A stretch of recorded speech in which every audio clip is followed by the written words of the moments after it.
আজকে বিধানসভায় পঞ্চায়েত মন্ত্রী শ্রী দিলীপ ঘোষ মহাশয় জি বিধানসভায় West Bengal panchayat second amendment bill 2026 পাশ করলেন 169টি ভোটে। পুরো বিলটিকে যদি আমি এক কথায় বলতে চাই সেটা হচ্ছে এটা যে আজ থেকে প্রধান এবং উপপ্রধানের হাতে কোনো আর্থিক দায়িত্ব থাকবে না।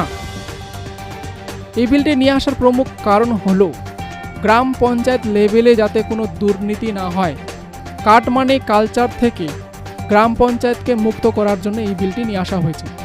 এই বিলটির প্রমুখ নিয়মগুলি হলো, প্রথম নিয়মে বলা হয়েছে এখন কোনো প্রধান উপপ্রধান চেকে সই করতে পারবেন না। এখন চেকে সই করবেন পঞ্চায়েত সচিব এবং এক্সিকিউটিভ অ্যাসিস্ট্যান্ট।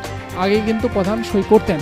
2 নম্বর নিয়মে বলা হয়েছে যদি কোনো প্রধান বা উপপ্রধান লাগাতার 15 দিন ধরে অনুপস্থিত থাকে তাহলে তাদের জায়গায় কোনো প্রশাসককে বসাতে পারেন সরকার, যদি কোনো নির্বাচিত সদস্য সেখানে বসতে না চান।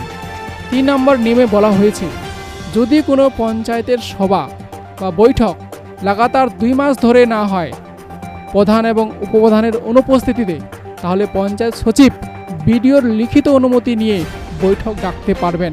4 নম্বর নিয়মে বলা হয়েছে প্রত্যেকটা মাসে এখন পঞ্চায়েত থেকে আয়ের এবং ব্যয়ের খরচার যে বিলটা সেটা কিন্তু বিডিও অফিসে, এসডিও অফিসে অথবা ডিএম অফিসে জমা দিতে হবে। অ্যাকচুয়ালি এই বিলটিতে প্রধানের সমস্ত ক্ষমতা কেড়ে নেওয়া হলো। এখন প্রধান এবং উপপ্রধানের পদ নিয়ে নির্বাচিত সদস্যদের মধ্যে আর মারামারি হবে না, আর লড়াই হবে না। কারণ ক্ষমতাই যখন থাকবে না তো লড়াই কিসের। এখন গ্রাম পঞ্চায়েত লেভেলে দুর্নীতি হওয়ার সুযোগ খুব কম থাকলেও এই বিলে